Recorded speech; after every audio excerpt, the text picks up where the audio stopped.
हर उम्र के लोगों के सहयोगी बनकर उनकी तकलीफ दूर करते हैं। आप मुश्किल के समय में सिंबल ऑफ होप बनते हैं। आप सिंबल ऑफ रेजिलियंस बनते हैं। आप सिंबल ऑफ रिकवरी होते हैं। क्योंकि जब कोई व्यक्ति अचानक इंजरी या एक्सीडेंट का शिकार हो जाता है तो उसके लिए ये केवल फिजिकल ट्रॉमा नहीं होता, ये एक मेंटल और साइकोलॉजिकल चैलेंज भी होता है।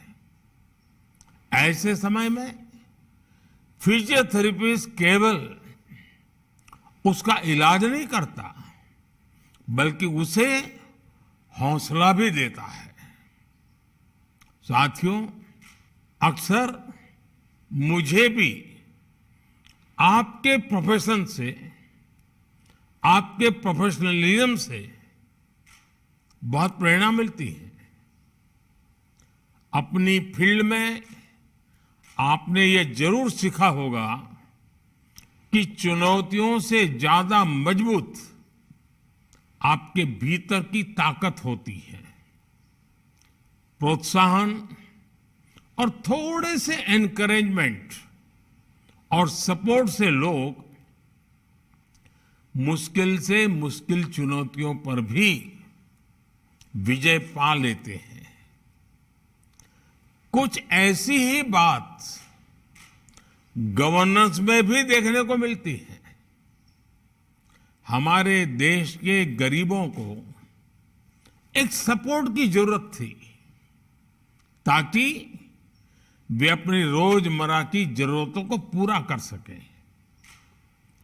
बैंक खाता खुलवाना हो, शौचालय बनवाना हो, लोगों तक नल का जल पहुंचाना हो, हमने ऐसे कितने ही अभियानों से लोगों को सपोर्ट किया। आयुष्मान भारत योजना हो या फिर हमारी सरकार की सोशल सिक्योरिटी स्कीम्स, इनके जरिए देश में एक मजबूत सोशल सिक्योरिटी नेट तैयार हुआ है। इसका रिजल्ट क्या निकला है ये भी हम देख रहे हैं। आज देश का गरीब, देश का मध्यम वर्ग बड़े सपने देखने और उन्हें पूरा करने का साहस जुटा पा रहा है। वे आज दुनिया को दिखा रहा है कि अपने सामर्थ्य से वो नई ऊंचाइयों को छूने में सक्षम है। साथियों, कहा जाता है कि सबसे अच्छा फिजियोथेरेपिस्ट वही होता है जिसकी जरूरत मरीज को बार बार महसूस ना हो। यानी एक तरह से कहें तो आपका प्रोफेशन ही आपको आत्मनिर्भरता का महत्व सिखाता है। हम कह सकते हैं कि लोगों को सेल्फ रेजिलिएंट बनाने की और बनाना यही आपका गोल है। इसलिए आज जब भारत आत्मनिर्भरता की ओर बढ़ रहा है तो आपके प्रोफेशन के लोग आसानी से यह समझ सकते हैं कि यह हमारे देश के भविष्य के लिए जरूरी क्यों है। और सबसे महत्वपूर्ण बात यह है कि एक फिजियोथेरेपिस्ट जानता है कि प्रोग्रेस तभी संभव है जब डॉक्टर और जिन्हें फिजियोथेरेपी की जरूरत है दोनों मिलकर काम करें। इसलिए आप विकास को मास मूवमेंट बनाने के सरकार के प्रयासों के महत्व को बखूबी समझ सकते हैं। स्वच्छ भारत, बेटी बचाओ और दूसरी कई पहल की सफलता में जन भागीदारी की यही भावना नजर आती है। साथियों, फिजियोथेरेपी की जो स्पिरिट है, उसमें हर व्यक्ति के लिए और देश के लिए भी कई अहम संदेश छिपे हैं। जैसे कि फिजियोथेरेपी की सबसे पहली शर्त है कंसिस्टेंसी। आमतौर पर लोग जोश में 2-3 दिन 4 दिन तो एक्सरसाइज कर लेते हैं, लेकिन उसके बाद धीरे धीरे उत्साह कम हो जाता है। लेकिन एक फिजियो के रूप में आप जानते हैं कि कंसिस्टेंसी के बिना रिजल्ट नहीं मिलने वाले। आप सुनिश्चित करते हैं कि जरूरी एक्सरसाइज बिना किसी गैप के हो।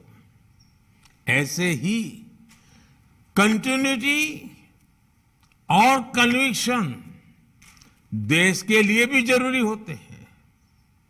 हमारी नीतियों में निरंतरता हो, उन्हें लागू करने के लिए दृढ़ इच्छा शक्ति हो, तभी तो देश की सारी आवश्यकताएं पूरी होती है और देश उठ करके खड़ा हो जाता है, लंबी दौड़ दौड़ता है। साथियों, देश इस समय आजादी के 75 वर्ष पूरे होने पर अमृत महोत्सव मना रहा है। मुझे खुशी है कि हमारी सरकार ने इस अमृत महोत्सव में देश के सभी फिजियोथेरेपिस्ट को वो उपहार दिया जिसका वो 75 साल से इंतजार कर रहे थे। ये इंतजार था फिजियोथेरेपी को एक प्रोफेशन के तौर पर मान्यता देना। आप सभी का ये इंतजार हमारी सरकार ने खत्म किया। National commission for allied and health care professionals bill लाकर हमें आप सभी का मान सम्मान और बढ़ाने का अवसर मिला। इससे भारत के हेल्थ केयर सिस्टम में आप सभी के अहम योगदान को भी रिकॉग्निशन मिला। इससे आप सभी को भारत के साथ ही विदेश में भी काम करने में आसानी हुई है। सरकार ने Ayushman Bharat digital mission network से भी फिजियोथेरेपिस्ट को जोड़ा है। इससे आपको मरीजों तक पहुंचने में आसानी हुई है। आज खेलो इंडिया मूवमेंट के साथ ही देश में फिट इंडिया मूवमेंट भी आगे बढ़ रहा है। इन सारे सेक्टर्स में हो रही ग्रोथ सीधे सीधे आपसे फिजियोथेरेपी से भी जुड़ी हुई है। जब छोटे शहरों और कस्बों में भी स्पोर्ट्स इंफ्रास्ट्रक्चर के साथ आपकी भूमिका बढ़ रही है, हमने देखा है कि पहले हमारे यहां फैमिली डॉक्टर्स होते थे, वैसे ही जब फैमिली फिजियोथेरेपिस्ट भी होने लगे हैं। इससे भी आपके लिए नई संभावनाएं बन रही हैं। साथियों, आप अपने पेशेंट्स के साथ ही सोसाइटी के लिए जो योगदान दे रहे हैं, मैं उनकी सराहना करता हूं। लेकिन मेरा आपसे एक आग्रह भी है। यह आग्रह आपकी कॉन्फ्रेंस की थीम से भी जुड़ा है और फिट इंडिया मूवमेंट से भी संबंधित है।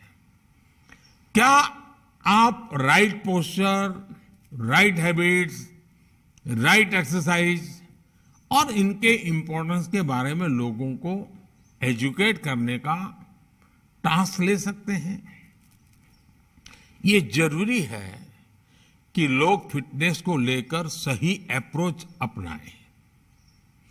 आप इसे आर्टिकल और लेक्चर्स के माध्यम से कर सकते हैं और मेरे युवा साथी तो रील्स के जरिए भी कर सकते हैं।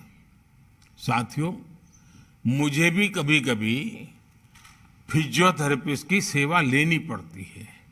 इसलिए मैं अपने अनुभव के बाद आप सभी से एक और बात कहना चाहता हूं। मेरा अनुभव है कि जब फिजियोथेरेपिस्ट के साथ योग की एक्सपर्टीज जुड़ जाती है तो उसकी शक्ति कई गुना बढ़ जाती है। शरीर की जो कॉमन प्रॉब्लम्स हैं, जिनमें अक्सर फिजियोथेरेपी की जरूरत पड़ती है, उसका समाधान कई बार योग में भी होता है, आसनों में भी होता है।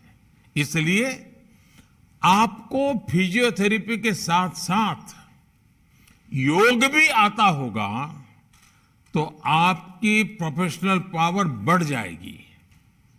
साथियों, भारत में आपकी प्रैक्टिस का एक बहुत बड़ा हिस्सा बुजुर्गों की देखभाल को समर्पित होता है।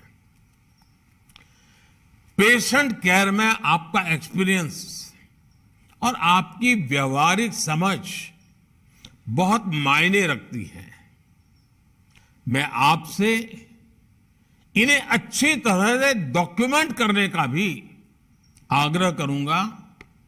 आज जैसे जैसे दुनिया में बुजुर्गों की संख्या बढ़ रही है, उनकी देखभाल भी ज्यादा चैलेंजिंग और कॉस्टली होती जा रही है। आज के इस दौर में एकेडमिक पेपर्स और प्रेजेंटेशन के रूप में आपका अनुभव पूरी दुनिया के लिए बहुत ही उपयोगी साबित होने वाला है। इससे भारतीय फिजियोथेरेपिस्ट की स्किल भी सामने आएगी। साथियों, एक विषय टेलीमेडिसिन का भी है। आप सभी को वीडियो के द्वारा कंसल्टिंग के तौर तरीके भी डेवलप करने चाहिए। कई बार ये बहुत ज्यादा मददगार साबित होता है। जैसे अभी तुर्की में इतना बड़ा भूकंप आया है, सीरिया में भी उसका असर है। इस तरह की आपदा के बाद बहुत बड़ी संख्या में फिजियोथेरेपिस्ट की भी जरूरत होती है। ऐसी स्थिति में आप सभी मोबाइल के माध्यम से भी बहुत तरह की मदद कर सकते हैं। फिजियोथेरेपिस्ट एसोसिएशन को इस बारे में जरूर सोचना चाहिए। मुझे पूरा भरोसा है आप जैसे एक्सपर्ट्स की लीडरशिप में इंडिया फिट भी होगा और इंडिया सुपरहिट भी होगा। इसी के साथ आप सभी को एक बार फिर बहुत बहुत शुभकामनाएं। धन्यवाद।